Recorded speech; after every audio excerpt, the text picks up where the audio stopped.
और जहाँ मुसलमान हुए वहाँ भाजपा हारी। लूट खसोट का तंत्र चला रखा था। कि हम जाहिल हैं, जाहिल थे, जाहिल हैं कि बटोगे तो कटोगे। ये मोदी की जीत है, ये भाजपा की जीत है, ना कि हिंदू हारा था, ना कि विचारधारा हारी थी हिंदू। राज्यों के चुनाव के परिणाम आज आ गए हैं, जिसको लेकर कहीं ना कहीं यूपी में भी हलचल तेज हो गई है सभी दलों में। ऐसे में देखा जा रहा है कि चाहे कांग्रेस हो चाहे बीजेपी हो, उनके कार्यकर्ताओं का क्या है मूड, आज हम जानेंगे। लखनऊ के इस वक्त मौजूद हैं हम जनपद के पास में, जहां पर यहाँ पर हमारे साथ कुछ लोग हैं, हम उनसे बात करने का प्रयास करेंगे। नमस्कार, मेरा नाम अश्वनी अवस्थी है और आप देख रहे हैं #भारत। हमारे साथ कुछ लोग हैं, इनसे बात करने का प्रयास करेंगे। क्या नाम है सर आपका? अनिल पटेल, अटल भाई सेवा संस्थान का मैं राष्ट्रीय अध्यक्ष हूँ। अनिल जी, जैसा कि भाजपा ने अपनी एक बार बढ़त दिखाई है और जम्मू कश्मीर में कहीं ना कहीं चीज़ें सामने आई हैं, क्या मानते हैं इसको? ये राष्ट्रवाद की जीत है, हिंदू समाज की जीत है। इसलिए जहाँ पर 10 साल लगातार भाजपा की सरकार रही, कुछ ऐसा लग रहा था, लेकिन मोदी जी की योजनाएं हों, राष्ट्रवाद हो और भारत का जो विश्व में बढ़ता हुआ गिराफ है, भारत आर्थिक रूप से विश्व की 5वीं अर्थव्यवस्था है, उसको देख के इस देश की जनता ने हरियाणा में अपना प्रचंड बहुमत दे के फुल प्लेस तरीके से भारतीय जनता पार्टी को विजयी बनाया है। और जहाँ जहाँ राहुल गांधी गए और रैली की, वहाँ पर बहुत बुरी तरह पराजय हुई है। वहाँ पर उन्होंने हमेशा हिंदुत्व का विरोध किया है।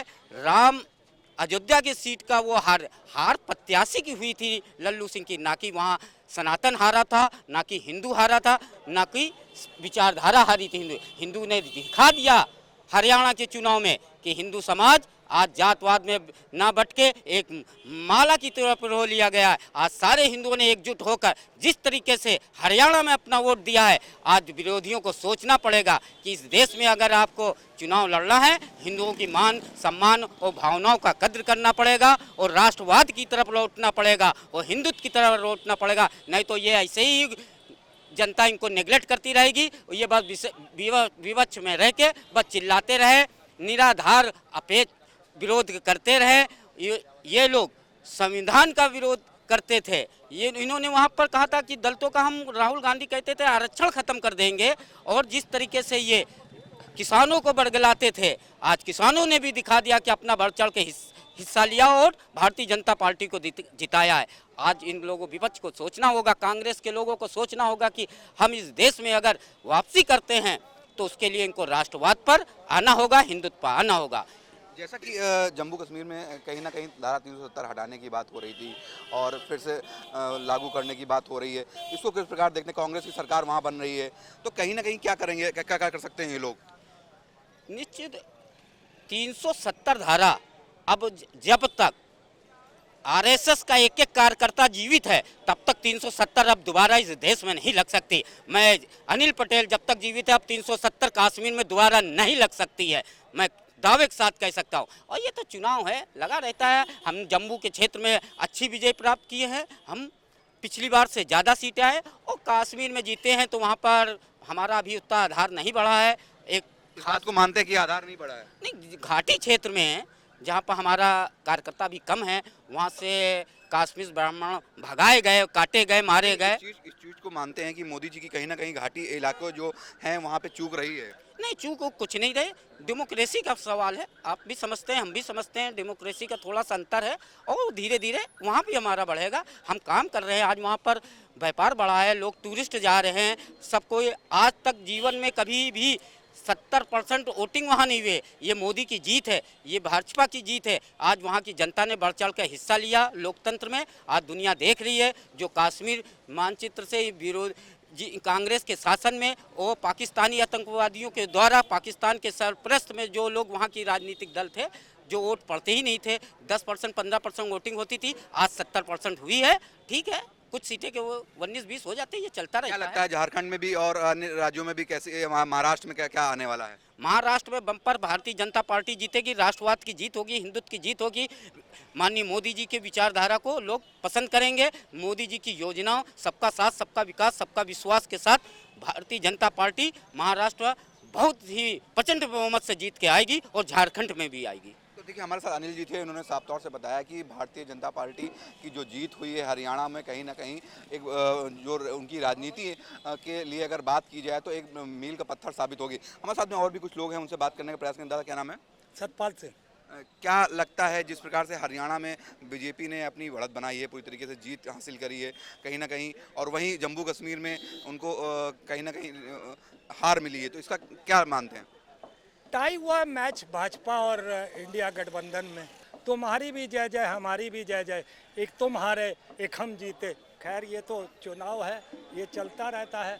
मगर मैं इसमें एक बात कहूँगा, बाबा का एक डायलॉग बहुत कामयाब हुआ, मगर वो दोनों परिप्रेक्ष्य में अलग अलग तरीके से, जम्मू के लिए अलग तरीके से और हरियाणा के लिए अलग तरीके से, कि बटोगे तो कटोगे।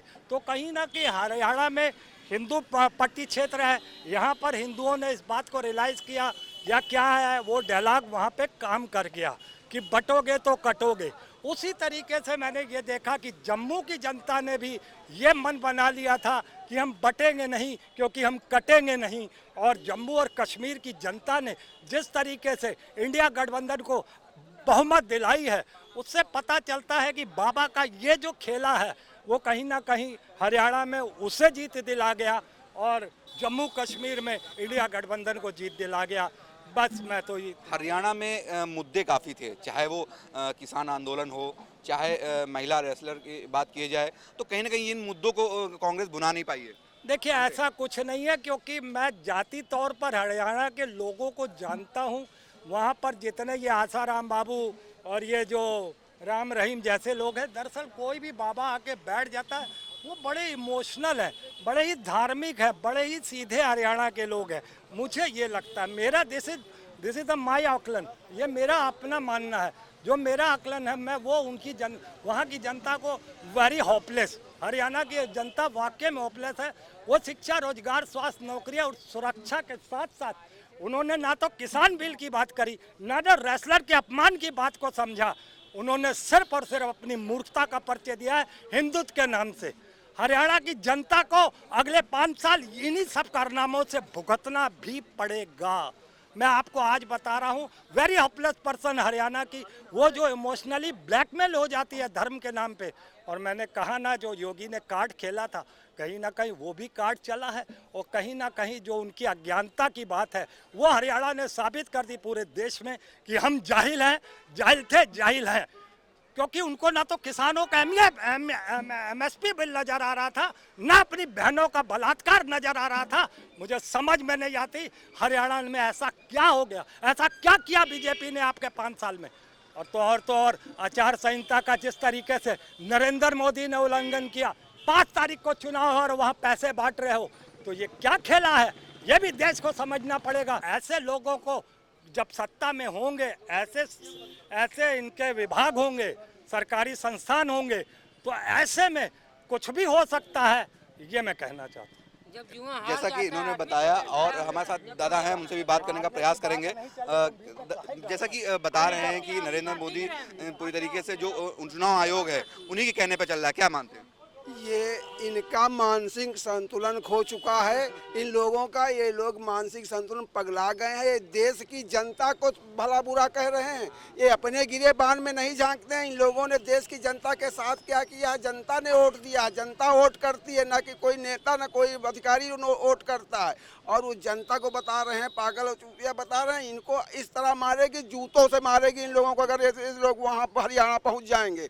हरियाणा की जनता को तुमको, हरियाणा की जनता से ज़्यादा तुम समझते हो कि हम उसका कौन दुख दर्द समझेगा। तुम लोगों ने छला है 60 साल, इस साल तुम लोगों ने, वो हरियाणा हो चाहे पंजाब हो, किसानों को किसी की तुमने बात नहीं की, बेरोजगारों की बात नहीं की। तुमने सिर्फ लूट घसोट का तंत्र चला रखा था, और आज लूट तंत्र पे आज वहाँ की जनता ने भारतीय जनता पार्टी को तीसरी बार अपने गिरेबान में, देखो हरियाणा में कोई दूसरी बार सरकार नहीं बना पाया, इसीलिए तीसरी बार हरियाणा में भारतीय जनता पार्टी की सरकार बनी। और वहाँ की जनता ने, जो कि वो हिंदुत्व और सनातन, जो इसको तुम लोग पानी पी पी कर गाली दे रहे थे, उस पे उसने मोहर लगाया है। और आने वाले समय में मैं फिर बता दे रहा हूँ आपके चैनल के माध्यम से कि जैसे डायनासोर इस देश से पूरे विश्व से खत्म हो गए, वैसे कांग्रेस पार्टी खत्म हो जाएगी। तुम इसी तरह जनता का अपमान करते रहो और जनता के स्वाभिमान से खेलते रहो, या जनता तुमको कहीं के नहीं छोड़ेगी और जनता तुमको इस तरह भगाएगी। अभी तो कुछ नहीं, तुम रैलियों में तुम्हारे मार भी पड़ेगी, समझ गए। जो जनता को तुम गलत सलत कहोगे। जैसे घाटी जो इलाके हैं वहाँ पर जीत न हासिल करना या जो भी कमियां रही हों उनको क्या लगता है कि कैसे सरकार पूरा करेगी, कैसे भरेगी? नहीं नहीं, हम भारतीय जनता पार्टी आकलन करेगी कहाँ कमी रह गई। घाटी एक अलग मुद्दा, घाटी तो हमारे देश में नहीं था, समझ लो। वो फूल वाले चाचा ने तो उसको देश से इसको बाहर कर दिया था, उसको देश से बाइकाट कर दिया था। वहाँ आप देख लीजिए, वहाँ की जो परिस्थितियाँ हैं, वहाँ पे मुस्लिम बाहुल एरिया है और शेख अब्दुल्ला, चाहे फारूक अब्दुल्ला, चाहे उमर अब्दुल्ला, चाहे मुफ्ती उसाहिर, इन लोगों का वहाँ पे वर्चस्व रहा है और ये लोग सदा वहाँ की राजनीति करते रहे हैं। उसी का थोड़ा काम है, भारतीय जनता पार्टी ने वहाँ पे काम करने का काम किया है। और जो लोग कह रहे हैं 370 हटा देंगे, जो कह रहे हैं तो वो वहाँ उनका काम किया है, लेकिन इनकी औकात नहीं हटा दी। झारखंड में क्या भारतीय जनता पार्टी फिर से एक बार अपना अस्तित्व जमा पाएगी? झारखंड नहीं, पूरे भारत में भारतीय जनता पार्टी सनातन का परचम विश्व में लहराएगा। आप पढ़े कहाँ है? अभी आप देख रहे हैं, विश्व में सनातन हिंदुओं को साथ जो 750 साल, 950 साल सनातन और हिंदू ने अपना अपमान झेला है और इन राक्षसों के वजह से, कुछ थोड़े राक्षसों के वजह से सनातन हिंदू को हमेशा से। आज तुम भगवान के ऊपर तुम गाली दे सकते हो। अभी एक किसी ने सिर्फ वो मोहम्मद साहब के ऊपर बोल दिया, अभी वो महाराज के ऊपर क्या हो रहा है, और तुम्हारी औकात नहीं है किसी हिंदू की जो बोल करके उसमें दिखा दे। आज तुम्हारे चाहे देवी देवता कार्टून बना करके वहाँ बेच दे, फिदा हुसैन चाहे जहाँ कर दे, तुम्हारी औकात नहीं, तुम बोल दो। तुम लोगों ने कभी नहीं हुआ, तुम तुष्टीकरण की नीति और देश को सिर्फ बर्बाद करने का काम किया, जिसका कामयाब अब ये जनता जाग चुकी है। अब इसको बरगलाया नहीं जा सकता है। आपको बता रहा हूँ, दिन होता है तो रात भी होती है, आप नोट कर लीजिए। और कुछ 10-20% लोग तो रहेंगे तो राक्षस प्रभुत्व, जब दैत्यों का और देवताओं का युद्ध हुआ तब भी दैत्य थे, तो वैसे अभी भी रहेंगे, वो विरोध करते रहेंगे। लेकिन वो जनता बीच में जनता है, चाहे हरियाणा हो चाहे जम्मू कश्मीर हो, जो आज फैसले आए हैं उसको कहीं ना कहीं उसके बारे में हम बात कर रहे हैं। हमारे साथ में कुछ और भी लोग हैं। क्या नाम है दादा आपका? रामवीर सिंह चौमन से। रामवीर सिंह जी, जैसा कि हरियाणा में भाजपा ने पूरी तरीके से प्रचंड तीसरी बार जीत हासिल की है, वहीं जम्मू कश्मीर में उनको कहीं ना कहीं हार का सामना करना पड़ा है। क्या लगता है कि अब ये रणनीति और मजबूत होनी चाहिए? देखिए, जो परिणाम आए हरियाणा में हैं वो जनता के नहीं है। जब तक ईवीएम से चुनाव नहीं होगा तब तक हिंदुस्तान में भारतीय जनता पार्टी इसी तरह से कब्जा करती रहेगी, क्योंकि वहाँ कोई नाम लेने वाला नहीं था। हकीकत में लास्ट में वो ऐसा किया उन्हें, ईवीएम जब तक ईवीएम उनका चुनाव हो तब तक कुछ होने वाला नहीं है। उन्हें एक राज्य है वो तुम ले जाओ, बाकी हम जीत लें, वहाँ तो उन्होंने के बदनामी होगी, कांग्रेस सरकार बने, किसी की कोई आतंकवादी होगा, इसलिए उन्होंने छूट दे दी, यहाँ उन्होंने अपनी बना ली। ईवीएम जम्मू कश्मीर में जीत गई है ना, ईवीएम से। जैसा कि कहना है ईवीएम से जीतने और ना जीतने की बात है, तो किससे वोटिंग होनी चाहिए? Ballot paper. आपने देखा बैलेट पेपर चुनाव हुआ, कांग्रेस हरियाणा में 72 सीटों पर आ गई थी। ईवीएम खुले तब पहले डंप कर लेते हैं, चुनाव जरूरत नहीं है। ये भारतीय जनता पार्टी रहेगी तो हिंदुस्तान का प्रजातंत्र खत्म हो जाएगा। एक बार देखिए, फिर ईवीएम पे जनता सवाल उठा रही है और भी हमारे साथ है। क्या लगता है, सही कह रहे हैं? निश्चित रूप से जब हार जाते हैं कांग्रेसी और विपक्ष तो ईवीएम पर ही खाली अपेक्ष लगा देते हैं कि ईवीएम है, और जब जीत जाते हैं तो वही ईवीएम बहुत अच्छी हो जाती है। अब जम्मू कश्मीर में जीते हैं तब ईवीएम वो अच्छी है, और हरियाणा में हार जाए तो खराब। हरियाणा में अगर की बात की जाए तो वहाँ पे जीत हासिल की है, चाहे ईवीएम हो चाहे बैलेट पेपर। हमारे साथ और भी लोग हैं। क्या नाम है दादा आपका? दिनेश मिश्रा। दिनेश जी, जिस प्रकार से भाजपा ने हरियाणा में जीत हासिल की है, क्या लगता है आने वाले राज्यों में जैसे झारखंड और महाराष्ट्र के भी चुनाव हैं, तो वहाँ पे क्या लगता है? हम एक कहानी से शुरू करना चाहेंगे, इस बात को आप समझिएगा। एक रवीश कुमार का इंटरव्यू देखा, जब रवीश कुमार पत्रकारिता की जगत में आए तो पहला इंटरव्यू वो जा करके गुजरात में लेते हैं, किसे? अमित शाह से गांधीनगर में, और वो कहते हैं कि गांधीनगर में उनके गुंडों द्वारा और पार्टी के गुंडों द्वारा सारा पोस्टर हटा दिया गया था, अन्य पार्टियों का केवल भारतीय जनता पार्टी का पोस्टर लगाया गया था। तब जा करके अमित शाह ने कहा, बुला करके लोगों को कि क्या सब काम हो गया, कहीं साहब किसी का पोस्टर नहीं, केवल भारतीय जनता पार्टी के, कहीं साले तुम गधे हो, लोग जान जाएंगे कि जो भारतीय जनता पार्टी गुंडागिर्दी कर रही है। ऐसे में खुद अपने उनके कार्यकर्ताओं से कहा जाके फिर से पोस्टर विपक्षियों का छपवाओ और पोस्टर कुछ तो चिपकाओ उनका। तो जहां ये इंटरव्यू रवीश कुमार ने दिया तो निश्चित तौर पर 2 जगह लड़े, एक कश्मीर दे दिया इनको कहने के लिए विपक्षियों को कि ताकि ये ना कहने लग रहे हैं कि ईवीएम पर सवाल उठे, और एक अपनी सीट ले ली। आप जितने एक नियम देखे होंगे कि जब जब होता है 12 बजे के बाद और 2 बजे के अंदर ईवीएम स्लो चलने लगती है काउंटिंग में, और जब आप मिला के सीधी सी बात है, कहीं ना कहीं हेर फेर है। ये सारे खेल में आप देखेंगे, हर काउंटिंग में देखे होंगे इस चीज को, ये अचानक परिणाम बदल जाते हैं हमेशा से। ऐसे में क्या होना चाहिए? आप देखेंगे जहां 5 जगह हुई, एक जगह कांग्रेस को दे दिया, एक जगह दूसरी पार्टी को दे दिया, 3 जगह आपने ले लिया, अब वहां कोई जवाब नहीं उठा सकता है। उत्तर प्रदेश में अभी जो खेल हुआ 36-37 सीटों का, आप देख रहे होंगे लोकसभा में, वो भी यही बताने की कोशिश की गई है कि ईवीएम में कोई गड़बड़ी नहीं है, क्योंकि 36 सीटों समाजवादी ले गई, क्योंकि समाजवादी तो उन्हीं की पार्टी की है। वो अलग बात है कि कांग्रेस उनसे गठबंधन कर रखा था। तो क्या लगता है कि आने वाले समय में अगर ईवीएम से चुनाव होंगे तो कहीं ना कहीं फिर से ये चीजें सामने आएंगी? सीधी बात जानो, आप रात में सोते हो, कभी 4 बजे का अलार्म सेट कर सकते हो, कभी 2 बजे का कर सकते हो, 3:01 का कर सकते हो। जब भी आप अलार्म सेट करोगे अलार्म उसी टाइम बजेगा। मोबाइल वही है, अन्य नहीं है। तो निश्चित जम्मू कश्मीर में अगर बात की जाए तो अलार्म क्यों नहीं बजा?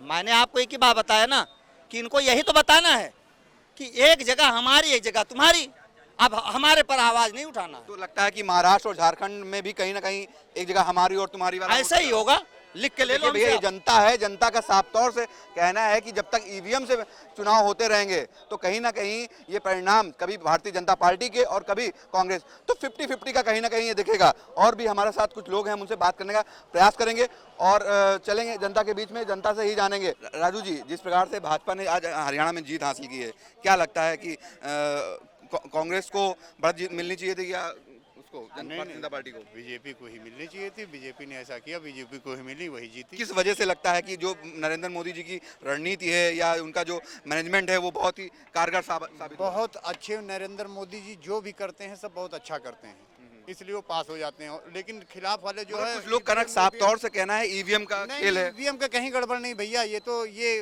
जनता का मूड है, ईवीएम नहीं, ये तो लोग जो भटक जाते हैं वो ईवीएम की बात कह देते हैं। हम सीधी आपसे बात बताएं, हाँ ईवीएम बिल्कुल साफ है, हर जगह साफ है। तो क्या लगता है अभी झारखंड और ये चुनाव होने जा रहे हैं, महाराष्ट्र में क्या होगा? बीजेपी ही ले जाएगी, सिर्फ बीजेपी ही जीतेगी? हाँ बीजेपी ही जीतेगी। तो देखिए यहाँ पे कुछ और लोग लगे, उन्होंने साफ तौर से बताया। और भी हमारे साथ कुछ लोग हैं। दादा क्या नाम है आपका? आशीष नाव है। आशीष जी, जिस प्रकार से आज भाजपा की जीत हुई है महाराष्ट्र में, वहीं जम्मू कश्मीर में हार का सामना करना पड़ा है, क्या लगता है आने वाले चुनावों में क्या होगा? देखो आने वाले समय में है जहाँ पे यहाँ हिंदू बाहुल्य क्षेत्र हुई वहाँ भाजपा जीती, और जहाँ मुसलमान हुई वहाँ भाजपा हारी, और जहाँ पर भाजपा हारी तो ईवीएम नहीं खराब हुई, और जहाँ पे यहाँ भाजपा जीती वहाँ पे यहाँ ईवीएम का पिटारा राहुल गांधी और अखिलेश यादव फ्री हैं पूरे भारत में। यहाँ जैसे कि महाराष्ट्र में बात की जाए कि राहुल गांधी के पास जो मुद्दे थे या कांग्रेस के पास जो मुद्दे थे, चाहे वो किसान का एमएसपी हो, चाहे आपके रेसलर्स के साथ में दुर्व्यवहार हो, तो उन मुद्दों को भुना नहीं पाई है, क्या लगता है? देखो राहुल कोई नेता नहीं है, राहुल अपने नेता वाले खानदान हम पैदा हो गए तो अपने नेता बतावे लाग। अब परचून दुकान जो खोले उनके घर में बैलो लड़का पैदा हो जाए तो वह बतावत कि हम जो है हमारी दुकान है 4 नौकर लाख उनका बैठारे रात। राहुल कहूँ तेरे नेता होता धोरो हैं, राहुल घूमत खाते हैं, बस पैसा बाप क्या सदुपयोग कह रहे हैं, अपने ऊपर लगा रहे हैं, न लड़का न बिटिया न मेहरुआ। अगर विदेश में कहूँ हो तो भाई तुम लोग जान सको कहते हैं, तुम लोग मीडिया वाले आओ। हम भैया देखो किसान आदमी यार, हम तुमका सत्य बता रहे हैं, यू बिल्कुल पक्का मान लो। राहुल के यहाँ जीरा और लटजीरा में अंतर नहीं पता हुई, सत्य तुमका बताई थे। राहुल के यहाँ गेहूँ और गेहूँ के रे मामा में अंतर नहीं पता हुई। राहुल के यहाँ जो है जो पूछा जाए बौड़ी और कुकरौंधा अलग अलग है तो उनका यूँ नहीं पता हुई। किसानों के मुद्दे कहाँ बुना पाएंगे?